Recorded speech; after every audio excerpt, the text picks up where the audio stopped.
Salam sejahtera semuanya kepada para penonton tanya jawab yang berbahagia. Semoga video ini bisa memberikan pengetahuan dan edukasi kepada para penonton, dan jangan lupa untuk like dan subscribe channel ini ya. Assalamualaikum. Waalaikumsalam. Buka kamera, Van Joker.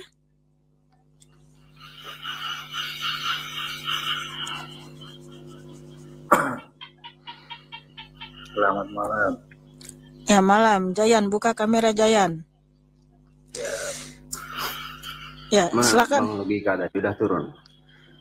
Ah, udah turun dia. Emang kamu mau ngomong sama dia? Kamu naik mau ngomong sama dia? Saya mau tanya, apa Islam, apa Kristen? Islam.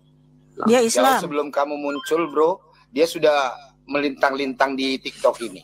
Dia salah satu debater Islam yang sangat dihormati dan diakui. Ya. Saya rasa kalau saya tanya kamu sekarang, belum tentu pengetahuanmu sehebat dia.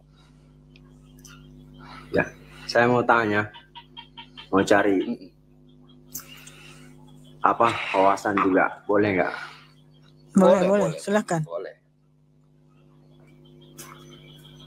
Katanya apa?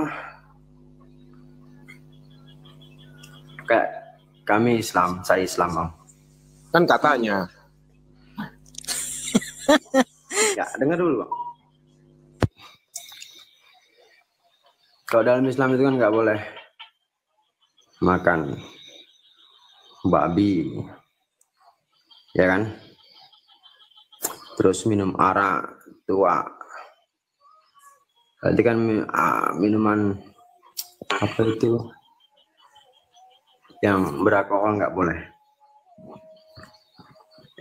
Kalau dalam Kristen boleh nggak itu? Mabok nggak boleh, mabok nggak boleh. Nggak boleh. Kalau dalam Kristen itu, Bang, B2 itulah makanan yang terenak. Makanan favorit. Kalau minum alkohol itu boleh, tapi mabuk nggak boleh.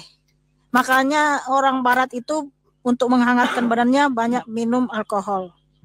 Tapi Bang, kemarin dan juga tidak boleh yang tidak boleh satu lagi tidak boleh poligami, itu haram, nggak boleh.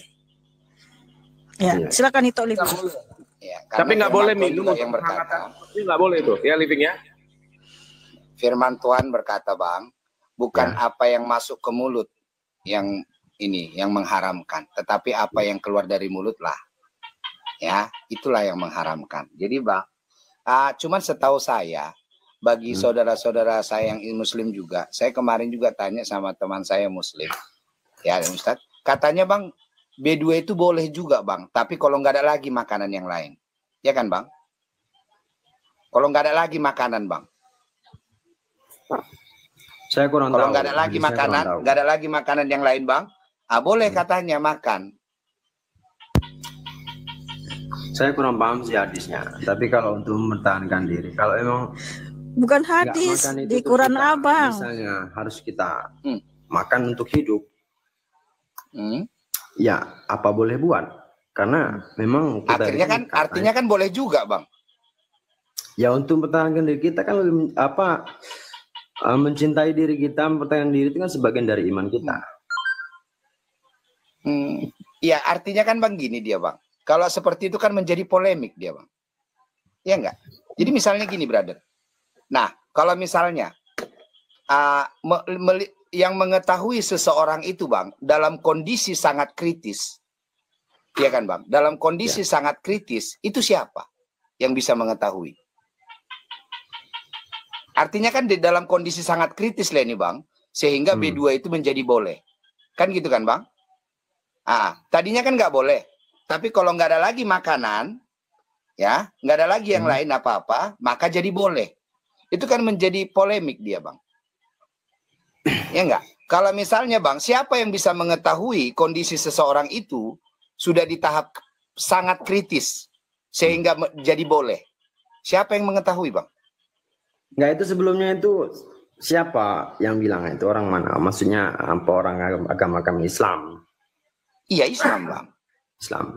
Berarti dia sebelumnya sudah melihat hadisnya. Bukan, Masa abang nggak tahu? Al-Quran itu ada. masa abang nggak tahu di kitab abang kan Ya, baca dulu. saya memang kurang memahami soal. Wah, Katanya Kayak kalian gitu, Bang. penghafal Quran, saudaraku. Ya makanya sebenarnya saya sini mau cari wawasan biar lebih. Atau Bang user Islam juga, brother? Ya, kami kalau saya sendiri Muslim. Jadi, Apakah seperti yang saya bilang tadi benar apa enggak, brother? Atau memang enggak? enggak, kalau untuk saran Bang Joker, ya, kalaupun memang khususnya untuk mencari sebuah edukasi, referensi, paling tidaknya, ya Bang Joker datanglah. Agak pelan suaranya Bang user, izin Bang. Ya, jadi kayak panter dia Bang, nyaris tak terdengar. Siap. Maksudnya Iya. Kalau cuma mau mencari edukasi, referensi, ataupun memperdalam, paling enggak duduknya di majelis taklim. Itu kan banyak di masjid-masjid. Nah, kita mengakui kok, menyadari kok. Di situ insya Allah nanti istilahnya. Kalaupun memang di sini ini pastinya kita akan selalu bertentangan. Karena kita mempunyai pemahaman keyakinan masing-masing. Cuman ya tetap kita, kalaupun menyampaikan, itu yang berdasarkan yang kita ketahui. Ya. Kalau kita nggak mengetahui, jangan ini. Kalau agama itu sudah kebenaran. Nggak bisa kita gunakan pakai logika. Nggak bisa kita gunakan pakai logika. Makanya kan Keren ini Bang user ini. Bang user, tapi keren Ya. Bang. Terima kasih Bang. Jadi gini dia Bang. Saya termasuk kan Bang. Sering Bang. Jadi VT kita kan banyak ya dikomentari, ya kan Bang. Dan sering saya mendapatkan komentar dari saudara-saudara kita yang Muslim itu Bang berkata, kalau beriman tuh pakai akal dulu loh, gitu dia Bang. bisa. Itu gimana Bang? Nggak bisa pakai akal, nggak bisa pakai logika. Itu hanya ini. Itu semuanya satu di dalam Islam itu. Sebelum beramal itu dia tetap harus yang pertama itu berilmu. Ya itu ilmu dulu baru beramal. Gimana kita mau beramal kalau namanya? Berkaitan dari tadi saya simak juga pun ya sama. Itu masih mengedepankan logika yang disampaikan. Logika, egonya masih ini gimana caranya dia betul. Tapi itu sulit diterima untuk bagi yang lain. Karena memang tidak didasarkan dengan yang dimaksud mungkin data atau dalil kalau bersama. Oke, thank you Bang user, thank you Bang. Kalau saya sendiri sih yang ingin saya tanya sebenarnya kalau untuk di khususnya Kristen ya di sini ya, semuanya Kristen ya, kalau itu antara Allah dengan Yesus itu Allah sendiri, Yesus sendiri ya. Oke.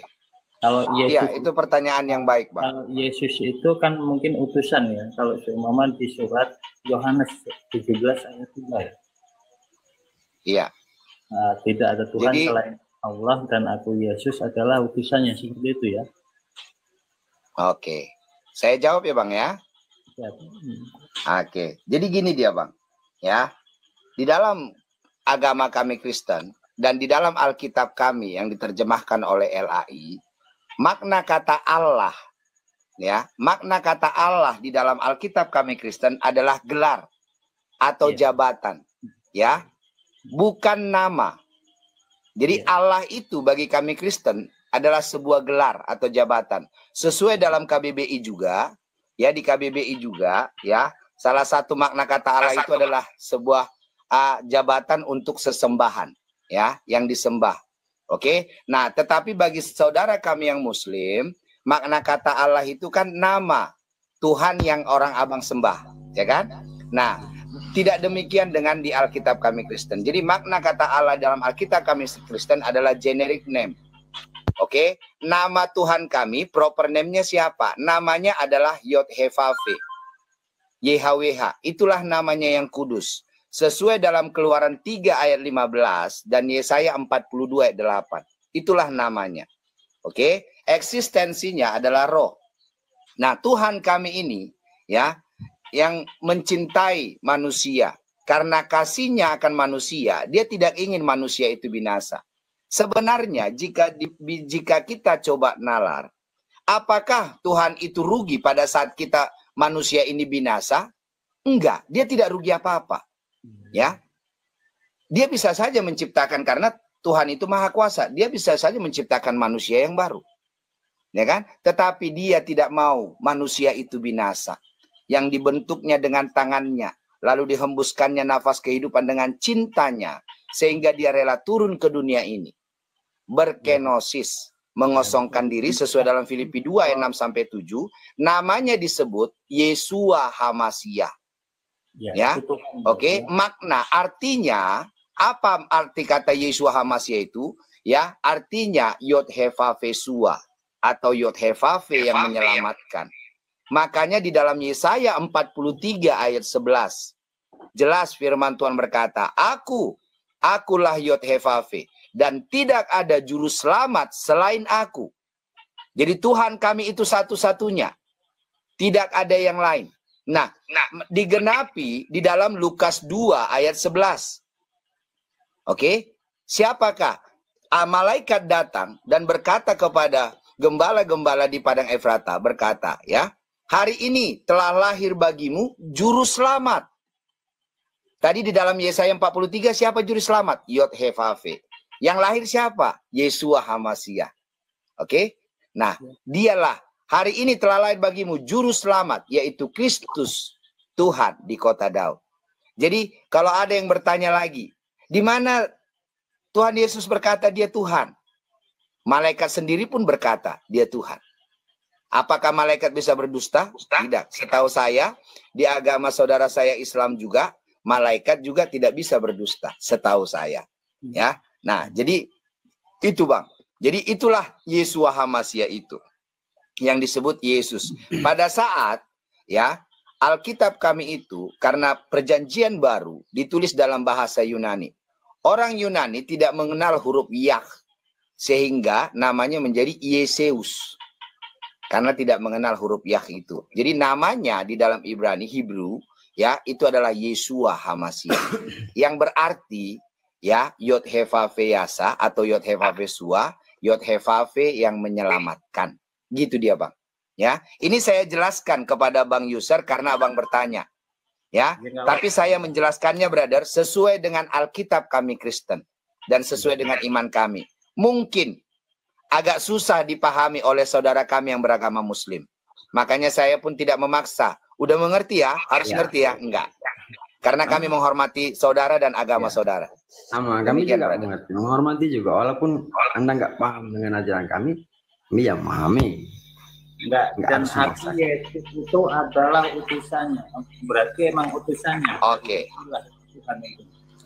Nah, kenapa dia disebut utusan? Saya jelaskan ya, sesuai dengan ayat dan Yesaya dalam Yohanes 5 ayat 37 juga ya. Oke.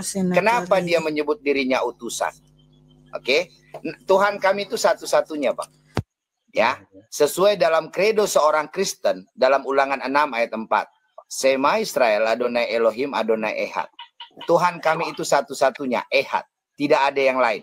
Nah, pada saat dia menciptakan dunia ini dan segala isinya, ya Bang, dia disebut Bapa. Oke, Bapa. Ingat. Jadi di sini jabatannya Bapa, namanya siapa tadi? Yod Hevave. Pada saat dia turun ke dunia ini, melalui kelahiran, ya dari rahim perempuan Maria, makanya dia disebut anak. Ya, dia disebut anak. Oke. Nah, namanya siapa tadi? Tetap Yod Hevave. Tidak ada Allah yang lain. Satu-satunya. Jadi Tuhan kami tidak beranak dan tidak diperanakkan. No. Ya, satu-satu. Kenapa dia disebut anak? Dan kenapa dia disebut utusan? Jadi Tuhan kami itu ya adalah Tuhan yang kami kenal, Tuhan yang maha kuasa, maha bisa dan maha segalanya. Yang bisa menjadi apa saja dan bisa menjadi berapa saja. Oke, karena Tuhan yang maha kuasa. Oke, nah kenapa dia disebut utusan? Agar teman-teman mengerti konsekuensinya. Karena Tuhan itu adalah Tuhan yang maha bijaksana. Pada saat dagingnya lahir di Bethlehem berinkarne, Karena dia memang mau tujuannya, ya, kenapa dia datang dalam bentuk daging? Karena tujuannya memang menyerahkan dirinya untuk korban pendamaian, ya. Tubuhnya lahir di Bethlehem Efrata, tetapi bukan berarti di surga kosong. No. Bukan berarti tidak ada yang melingkupi semesta ini. No. Jadi kenapa dia disebut utusan? Karena dagingnya lahir di Bethlehem Efrata, ya, tetapi rohnya yang maha kuasa tetap bertahta di kerajaan sorga dan melingkupi semesta. Itu makanya dia disebut utusan, brother. Jadi bukan berarti ada yang mengutus, ada oknum lain yang diutus. No. Satu-satunya. Saya mau tanya lagi yang terakhir. Benar apa Yesus Kristus itu disunat pada hari ke-8? Benar. Benar. Itu tertulis. Nah, jadi pertanyaannya, agama kita Kristen dianjurkan nggak orang kita Kristen sunat? Oke, lesannya menjawab.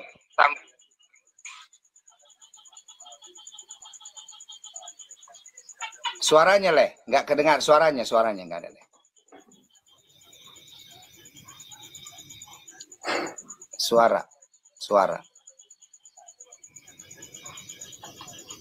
suaranya. Suara di mute, buka mute-nya Oke.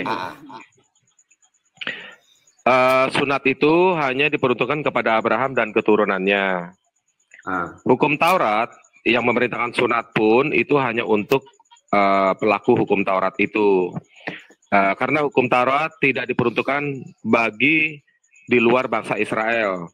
Bahkan hukum Taurat tidak diperuntukkan bagi Abraham, Ishak dan Yakub atau Israel, tetapi bagi keturunan Israel yang 12 suku.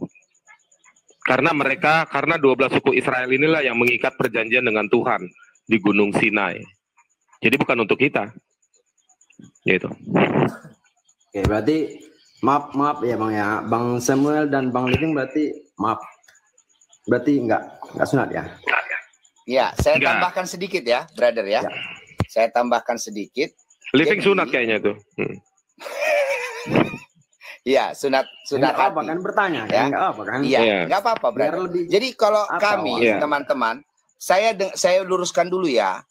Bang Van Joker ini dan Bang User ini mereka Islam ya, bukan Kristen. Jadi jangan, saya kadang-kadang heran pada saat melihat ada saudara-saudara kita yang memang dewasa, ya kami bisa berdiskusi dengan akur, malah jadi di framing. Ini Kristen yang menyamar ini. Janganlah seperti itu. Mereka benar-benar Islam loh. Tetapi saya jujur saja teman-teman, ya, saya menjadi sangat hormat akan agama mereka, agama Sivan dan agama User ini karena sikap mereka. Jadi mereka ini adalah orang-orang yang mampu mempermuliakan agamanya. Justru kalau orang datang ke sini marah-marah, ya kan, menghujat, mempermalukan dirinya dan agamanya loh. Jadi mereka ini orang yang mempermuliakan agamanya. Bukankah itu hal yang luar biasa? Yang pertama, saya kan nggak pernah tahu soal di agama Kristen. Oke, kan saya lanjutkan ya Bang. Saya lanjutkan ya. Saya tambahkan dari abang guru saya Samuel. Ini guru saya nih, Bang Samuel ini ya. Jadi makanya saya ini. Jadi gini dia. Perjanjian sunat itu harus kita tahu. Perjanjian sunat itu pertama sekali diberikan Tuhan, ya, Yod-Heh-Vav itu kepada Abraham. Ya, perjanjian sunat itu. Oke. Nah, jadi yang berhak melakukan sunat daging itu adalah Abraham dan keturunannya. Secara daging. Siapakah itu? Itulah Abraham, Ishak, Yakub, dan orang-orang Israel sekarang. Oke. Nah, kami bukan keturunan daging dari Abraham. No, tapi kami keturunan roh. Kenapa kami keturunan roh? Ya, ini jalannya. Karena Abraham itu, dia memegang gelar Bapak orang percaya. Nah, jadi kami orang Kristen yang percaya kepada Yod-Heh-Vav itu, Yeshua HaMashiach, Tuhan yang sama yang disembah Abraham, Ishak, dan Yakub itu, kami keturunannya secara rohani. bukan secara daging. Jadi kami tidak melakukan sunat daging. Kami tidak berhak melakukan sunat daging itu. Tetapi kami melakukan sunat rohani. Ya. Oke. Makna itu artinya itulah kami dibaptis. Sesuai dalam Kolose 2 ayat 10 dan 11. Di mana kami melakukan sunat yang dilakukan oleh Tuhan sendiri. Yaitu menanggalkan tubuh yang berdosa. Ya. Dan hidup di dalam kemuliaan Tuhan. Itulah kami Kristen, Bang. Jadi kami tidak melakukan sunat daging seperti saudara kami yang Muslim, ya kan? Karena kami bukan keturunan daging. Seperti itu dia, Bang. Itu makanya kami tidak melakukan sunat daging. Jadi kami, kalau orang Abang kan mungkin melakukan sunat daging itu untuk keselamatan orang Abang ya. Tapi bentar dulu itu Living, kita tanya dulu mereka ini, kalian sunat itu untuk apa tujuannya? Dan silakan pakai ya, kalian sunat kan? Sunat lahiriah kan? Nah, Abang sunat lahiriah itu tujuannya untuk apa dan apakah ada tertulis dalam Al-Qur'an disuruh sunat? Sunat lahiriah. Silakan, Bang. Berarti sunahnya kayak gitu. Iya, di dalam Al-Qur'an Abang, apakah ada diperintahkan untuk sunat kulit kehatanmu? Dan tujuannya untuk apa? Wah, saya kurang baca Al-Qur'an juga sih, Mbak. Iya. Oke, Bang. Cuman juga sih, Mbak. Mungkin Bang Jian tahu dalilnya mungkin dalam Al-Qur'an. Tahu mungkin. Usir Jian. Enggak, kalau untuk masalah pembahasan sunat, emang kalau di kami, kalau saya sendiri pribadi. Kasih Chandro. Yang menanyakan kan Bang Joker. Kalau saya tunjukkan. Ya mana tahu kan Bang Jian kan tahu. Karena kan sama-sama Islam kalian. Tujuan masuk ini ada yang bilang udah terjawab semua. Saya izin turun host. Oh gitu ya. Ini ada yang bilang ini sandiwara Kristen. Ini ada yang bilang ini sandiwara Kristen, di atas Kristen semua. Tapi menurut saya bukan, Bang. Menurut saya, Bang Joker ini mirip orang Amerika Latin memang. Mirip orang Kolombia. Kalau Bang Giant ya mirip itu. Orang Meksiko dia nih. Iya. Jadi orang Jawa. Bertanya nggak salah kan bertanya kan? Iya. Nggak salah, Bang, nggak salah. Cuman saya menjadi kasihan kepada orang Abang berdua. Kenapa orang Abang berdua menjadi di framing ya Kristen yang menyamar gitu dia, Bang. Karena mukanya gue udah bilang kayak orang Amerika Latin, gue bilang habla Spanyol senior. Inilah namanya dunia, ini kan pro kontra. Kalau semuanya gitu ya. Lagian saya aminkan aja lah framing orang itu nanti orang itu orang Kristen. Ya. Jadi kalau semuanya senang namanya Jadi saya tambahkan sedikit ya, brother ya. Saya tambahkan sedikit. Kenapa Black Tuhan Mamba Yesus melakukan sunat itu ya? Oke, kenapa? Tuhan Yesus. Jadi ada 3 misi penting untuk saudara-saudara Kristen juga. Ada 3 misi penting Tuhan Yesus itu datang ke dunia ini. Pertama, untuk menyelamatkan kita manusia yang dicintainya. Oke. Yang kedua, untuk menggenapi seluruh firman dan nubuatan tentangnya. Ya, dan tuntutan hukum Taurat itu. Yang ketiga, menjadi teladan untuk kita. Itu makanya Tuhan itu turun ke dunia. 3 misi penting. Jadi di dalam dia hal sunat itu, dia melakukan menggenapi seluruh tuntutan hukum Taurat itu dia genapi. Ya, makanya dia melakukan sunat itu. Ya, dia ikuti rule-nya agar dia menjadi berhak karena dia satu-satunya yang sudah lulus ya, menggenapi seluruh tuntutan hukum Taurat itu. Sehingga dia menjadi layak untuk menebus kita. Ya, makanya di dalam Galatia 3 ayat 13 jelas. Kristus telah menebus kita dari kutuk hukum Taurat. Dengan jalan menjadi kutuk karena kita. Sebab ada tertulis, terkutuklah orang yang digantung di atas kayu salib.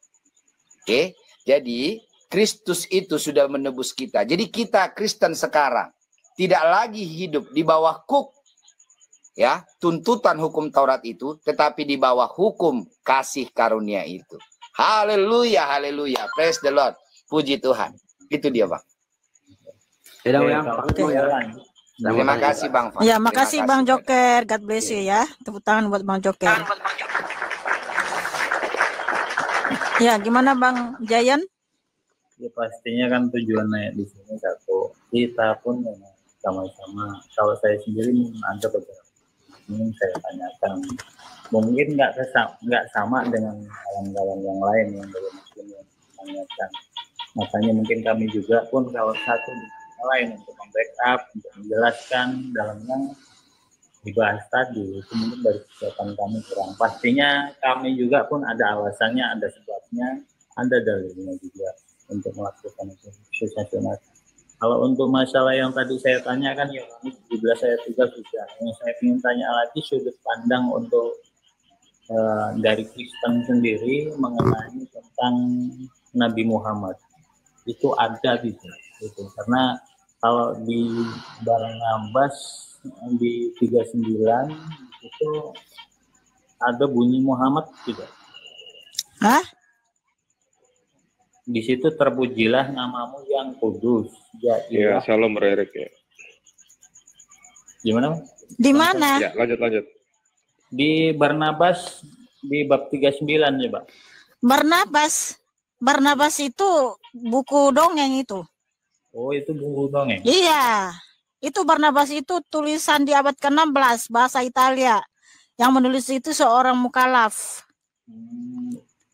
Ya maaf kalau salah. Iya, jangan kamu bawa dari buku Barnabas. Barnabas itu bukan Alkitab. Bukan firman Tuhan, bukan. Itu bukan firman Tuhan, saudaraku. Terima kasih, maaf. Iya. Untuk yang selanjutnya lagi, kalau berkaitan dengan Paulus dengan Yesus kan ini ya, Paulus itu dengan Yesus apa emang dua orang yang berbeda apa seperti apa? Kalau Paulus itu rasulnya Tuhan Yesus. Kalau Tuhan Yesus itu kan dia Tuhan semesta alam. Kalau Paulus itu kan rasul yang dipilih Tuhan Yesus untuk memberitakan Injil. Oke, jadi untuk menyampaikan wahyunya Yesus. Iya, untuk menyampaikan wahyu Tuhan Yesus ke seluruh dunia, dan juga Tuhan Yesus memberikan kuasa kepada Rasul Paulus untuk membangkitkan orang mati, menyembuhkan orang sakit dan lain sebagainya, gitu. Dan di situ di Yesaya 29 ayat 12. Yesaya, bukannya Yesaya. Salah ngomong kali. Ya, Yesaya 29 ayat 12. Di situ kan apabila diberikan kepada orang yang tidak bisa membaca. Nah, di situ itu yang disampaikan berarti kepada Paulus. Itu kepada orang Israel yang bebal, kepada ahli Taurat. Bukan ke Paulus. Bukan. Paulus bisa baca. Dia sarjana. Ya, kalau emang soalnya kalau di situ kan emang kalau Paulus kan emang faktanya emang orang yang bisa membaca. Iya. Jadi saya tambahkan dikit itu bisa? Iya, silakan itu. Iya. Izin Bang Samuel, guru. Ya. Jadi gini dia, Bang User. Ini memang sering memang Bang menjadi dari saudara-saudara kami Muslim memang sering ya menyaksikan siapa Paulus ini ya. Bahkan sampai cenderung memang merendahkan Paulus ini. Paulus penyesat ya kan. Paulus ini bla bla bla bla. Yesus tidak pernah ngaku Tuhan, tapi datang Paulus jadi berkata Yesus Tuhan ya gitu-gitu ya Bang. Jadi gini dia Bang. Paulus ini memang dulunya adalah seorang ahli Farisi. Ya Bang. Oke. Dia seorang Yahudi dari keturunan Benyamin di antara 12 suku Israel itu Bang. Oke, dan dia berkebangsaan Romawi. Dia seorang ahli Farisi yang taat ya, dan gurunya adalah Gamaliel. Paulus ini Bang. Nah, Paulus ini Bang, memang dulunya dia sangat benci kepada pengikut Kristus itu, Tuhan Yesus itu Bang. Ya, kepada Tuhan Yesus, pengikut Tuhan Yesus, sehingga dia berusaha memang untuk mengejar-ngejar mereka dan menghukum mereka. Tetapi memang Bang, setelah Tuhan Yesus sendiri ya bertemu dengannya ya Bang dalam satu penglihatan cahaya yang terang, Paulus ini berubah 180 derajat. Dan memang terbukti Dan satunya Bang, yang lebih dahsyat lagi, Paulus diangkat, dipilih oleh Tuhan Yesus. Tuhan itu sendiri menjadi rasulnya untuk memberitakan Injil kepada banyak bangsa-bangsa. Itu ada saksinya loh Bang. Bukan mengangkat diri sendiri, enggak. Yaitu Ananias di dalam Kisah Para Rasul 9 ayat 10 sampai 15. Ya, di mana Tuhan sendiri berkata kepada Ananias. Ya, dia berkata kepada Ananias bahwa dia memilih Paulus, Tuhan itu memilih Paulus untuk menjadi rasulnya, memberitakan Injil kepada banyak bangsa-bangsa. Oke Bang? Nah itulah Paulus itu. Nah setiap orang punya masa lalu, tapi semua orang punya hak untuk masa depan. Sama kalau misalnya saya dengarkan kisah dari saudara saya Muslim, ada seorang Umar bin Khattab. Ya kan Bang? Ya, yang dulunya adalah orang yang bengis. Oke, dan membenci. Sebentar Bang, sebentar ya. Oke, tetapi setelah dia bertemu dengan Nabi Muhammad itu, dan dia menjadi seorang pengikut Nabi Muhammad yang taat, dan menjadi salah seorang khilafah ya Bang, atau khalifah. Khilafah ya. Khalifah yang hebat pada zamannya ya. Itu Bang, Umar bin Khattab. Dulunya kan dia yang bengis. Nah, yang kedua Bang, yang saya mau tanyakan sebenarnya, nah, kalau boleh Bang, kita komparasi dengan Nabi Muhammad itu sendiri. Ya. Adakah saksinya bahwa Allah, Tuhan orang Abang kan Allah SWT, memilih Muhammad menjadi nabinya? Ada nggak saksinya? Atau dia mengangkat dirinya sendiri? Atau ada nggak saksinya? Gitu Bang. Sebenarnya tujuan diciptakannya dunia. Itu semua kan karena Nabi Muhammad ya, karena emang Nabi menurut Muhammad, keimanan Abang ya? Ya, karena satu ya, kalau menurut yang kita yakini, kalau masalah dalil nanti bisa di ya. Coba. Di mana tertulis itu Bang? Nah, kalau bahwa seluruh dunia ini diciptakan untuk Nabi Muhammad. Dunia ini tidak diciptakan kalaupun tidak karena ya pasti.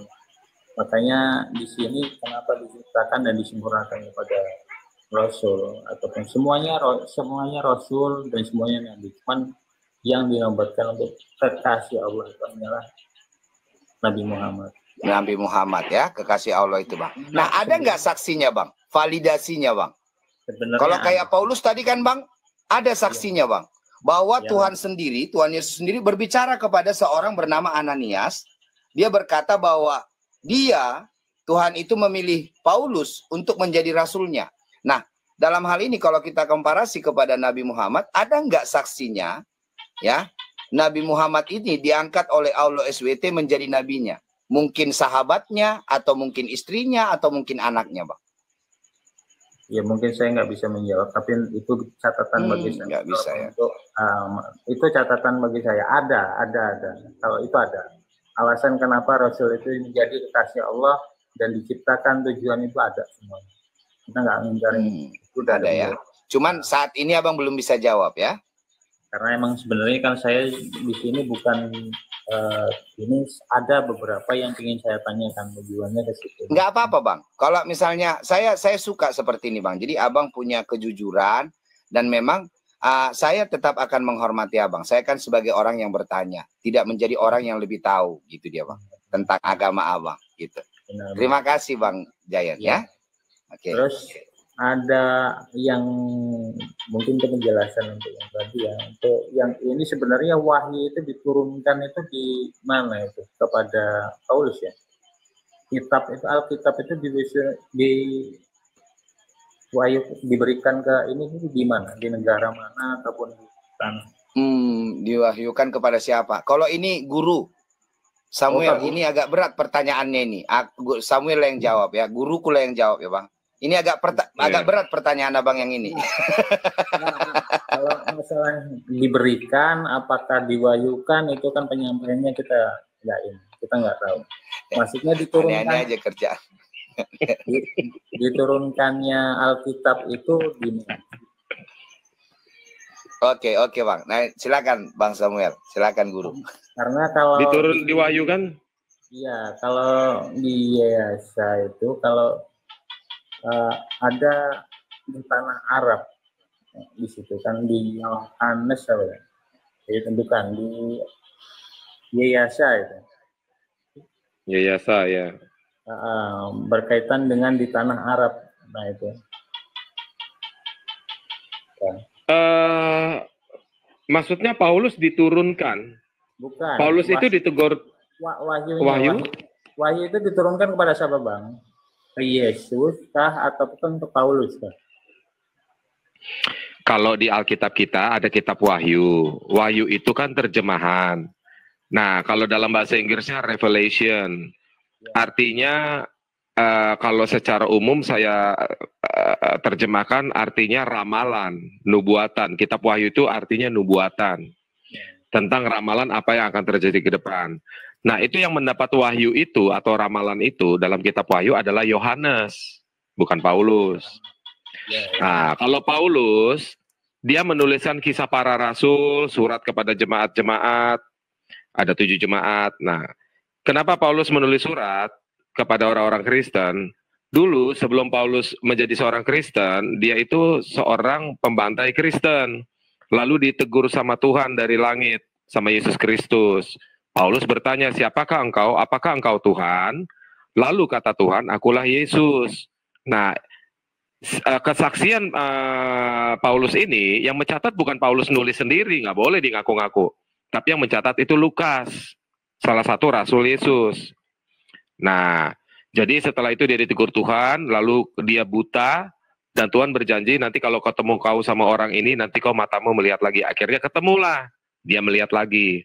Di situ Tuhan memakai Paulus untuk menjadi pemberita Injil itu. Gitu ceritanya. Itu di mana, Bang? Ayatnya. Iya, maksudnya diturunkan itu apa ya, kebenaran ya. Yang disimpulkan menjadi Alkitab itu di mana, Bang? Kalau yang dari Tuhan, dari Tuhannya.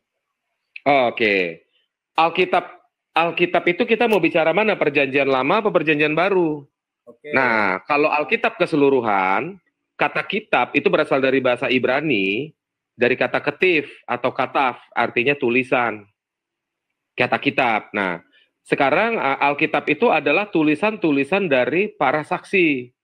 Misalnya Nabi, Raja Daud, terus sama para rasul. Tulisan para saksi. Nah, misalnya kita ambil Musa. Musa menulis 5 kitab. Nah, Musa menulis 5 kitab itu berdasarkan lisan dari Tuhan langsung. Disuruh menuliskannya. Begitu. Sama kesaksian kalau yang kita di tanah Arabia ini kaitannya apa itu, Bang?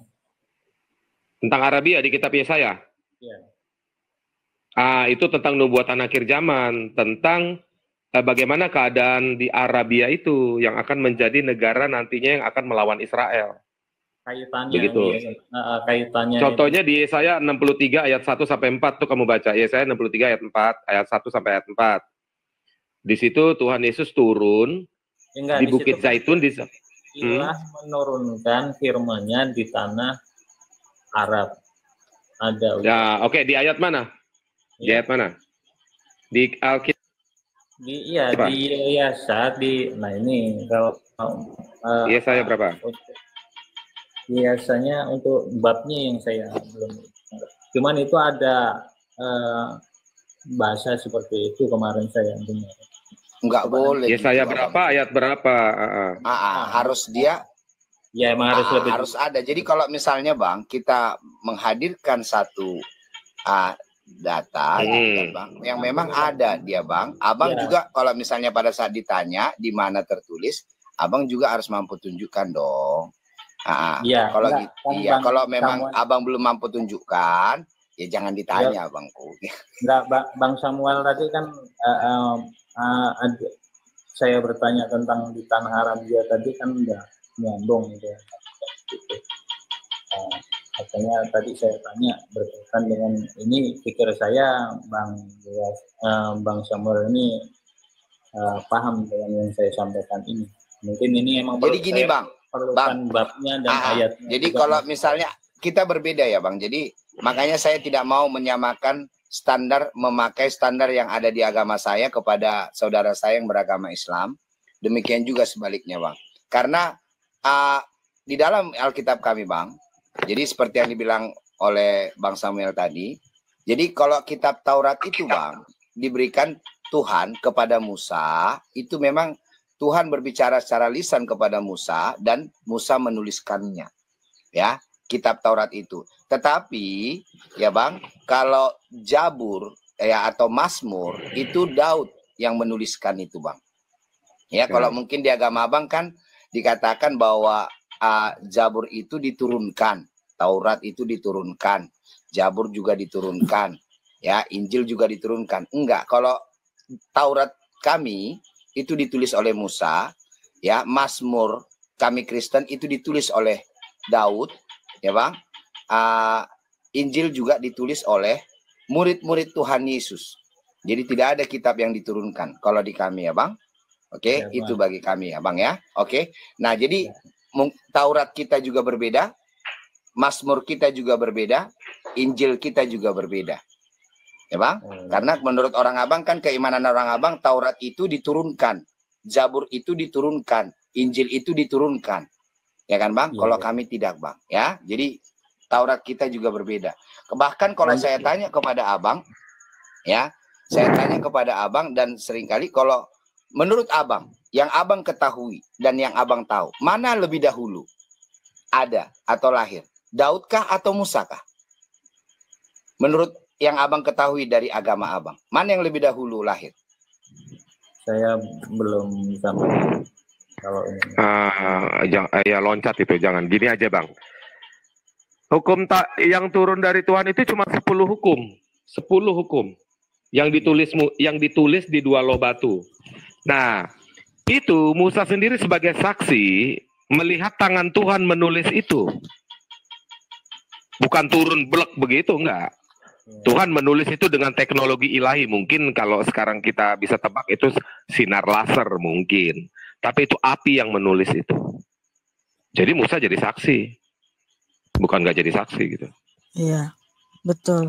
Jari Tuhan Yesus itu sendiri yang menulis itu di 2 loh batu itu dengan cahayanya. Ya itu Bang.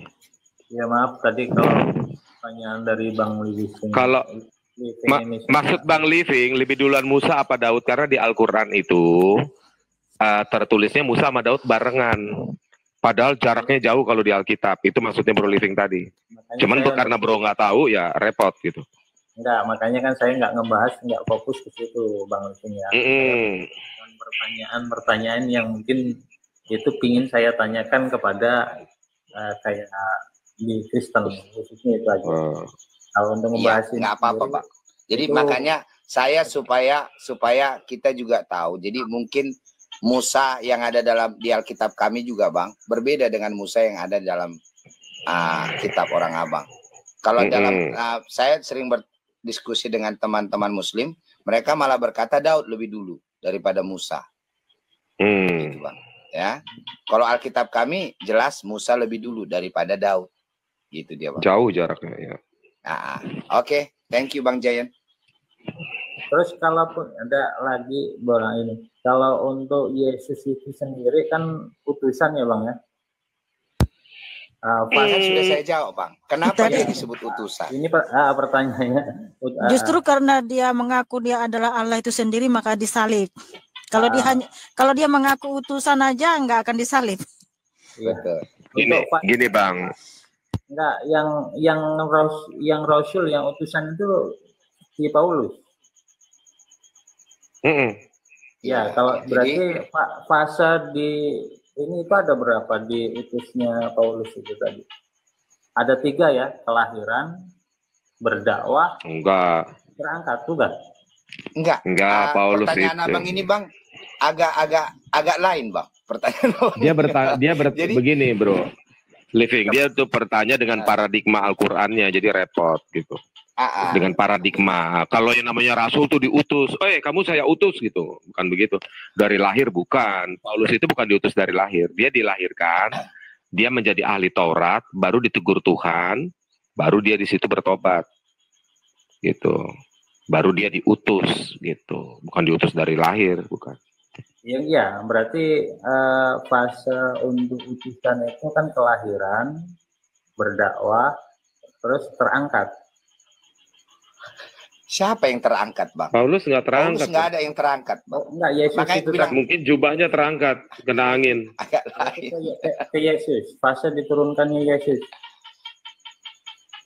Masih diturun. Yang nurunkannya Yesus bukan Yesus siapa, rasul. Bang? Coba, nggak apa-apa saya tanya dulu. Yang nurunkannya Yesus siapa, Bang? Yang yang disalib itu Yesus apa siapa sih? Iya, Tuhan Yesus, Bang. Nah, Yang disalib itu. Makanya fase turunnya Yesus itu kan kelahiran, berdakwah, diangkat dia kan. Ya, disalibkan, setelah itu bangkit dari kematian itu karena satu-satunya yang yang menaklukkan kematian itu hanyalah Tuhan itu sendiri, yaitu Tuhan Yesus. Ya.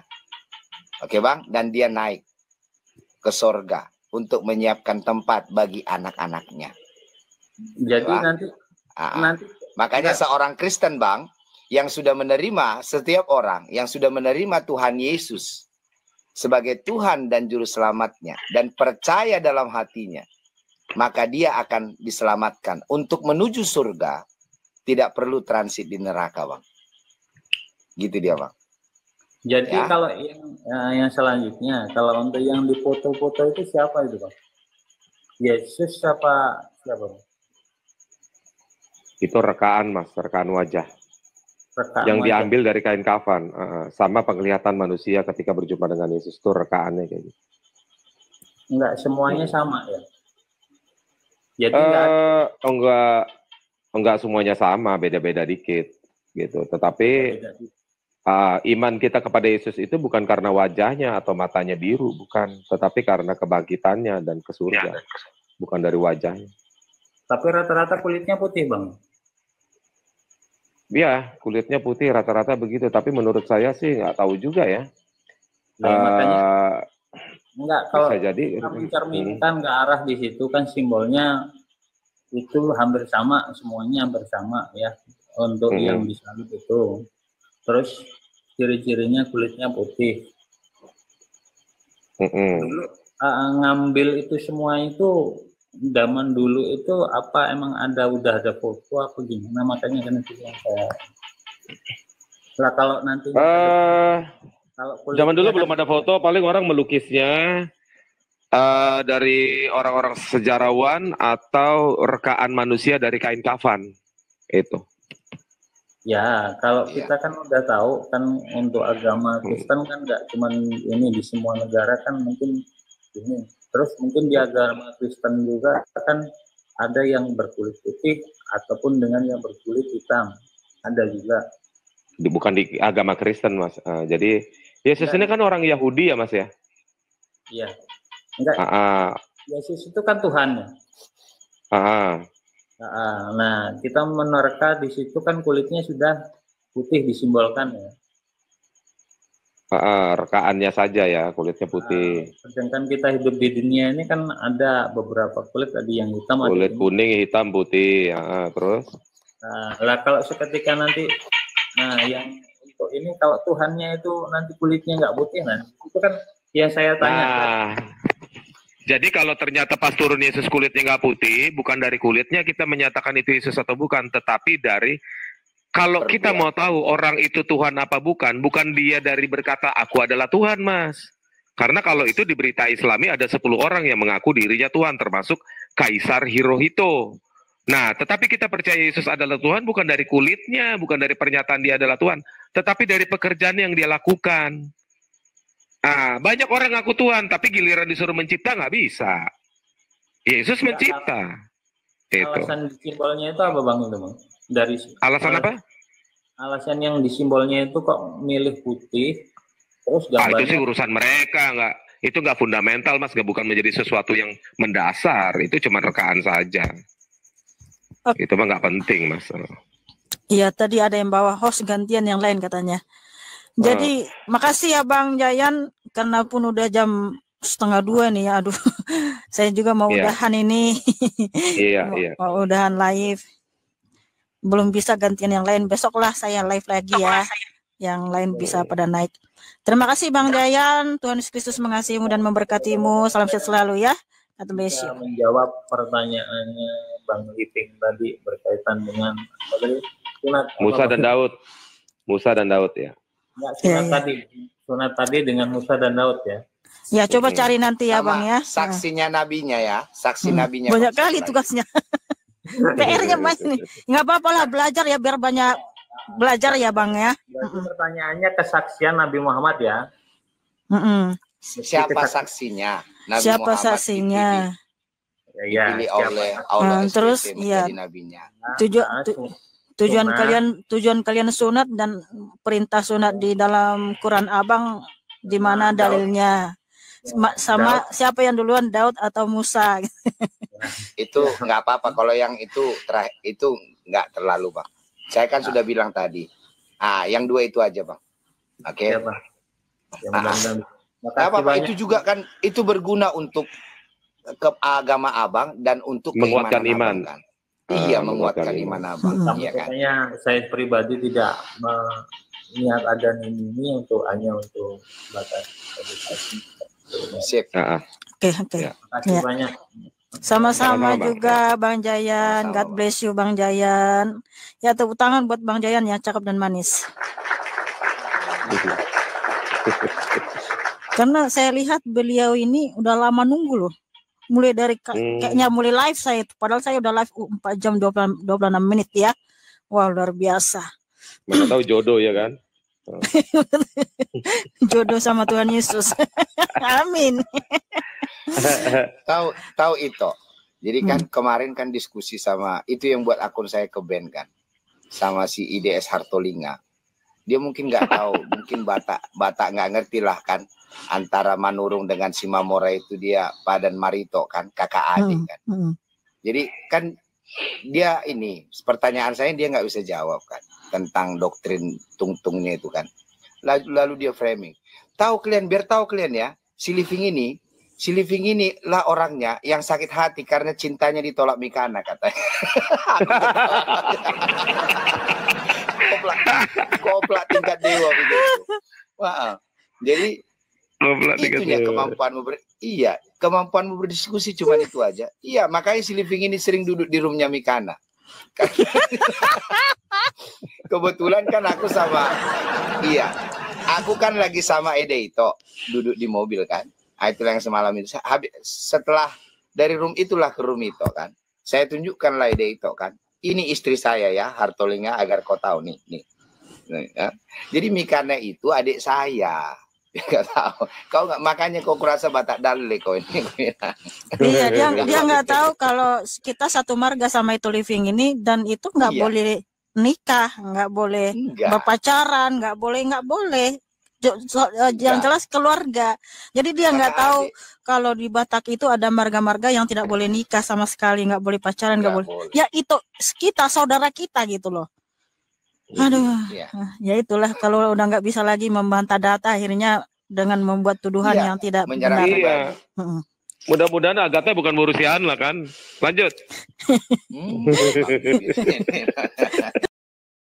Saudara-saudara sekalian, pada video yang sudah kita saksikan bersama-sama ini ada beberapa pertanyaan tentang apakah di Kristen boleh minum minuman yang beralkohol, dan Mihana pun menjawab serta menjelaskan sesuai dengan iman Kristen. Juga yang membantu Mihana seperti saudara Living Smile mengatakan ada firman Tuhan yang mengatakan segala sesuatu yang masuk ke mulut itu tidak haram tapi segala sesuatu yang keluar dari mulut itulah yang menentukan haram atau tidak, dan kemudian terjadilah dialog-dialog di antara mereka di mana ada 2 orang penanya Islam dan 3 orang penjawab Kristen. Ini kurang menarik karena tidak berimbang karena pihak penanya hanya orang awam yang kurang pengetahuan tentang agama mereka yaitu Islam melawan para penjawab dari pihak Kristen yang merupakan para apologet. Silahkan para penonton memberikan tanggapannya di kolom komentar. Terima kasih. Jawabannya lihat ayat di Alkitab. Keluaran pukul 3:15 selanjutnya berfirmanlah Allah kepada Musa, beginilah kau katakan kepada orang Israel, Tuhan, Allah nenek moyangmu, Allah Abraham, Allah Ishak dan Allah Yakub, telah mengutus aku kepadamu, itulah namaku untuk selama-lamanya dan itulah sebutanku turun-temurun. Yesaya 42:8 Aku ini Tuhan, itulah namaku, aku tidak akan memberikan kemuliaanku kepada yang lain atau kemasyuranku kepada patung. Yesaya 43:11 Akulah Tuhan dan tidak ada juru selamat selain daripadaku.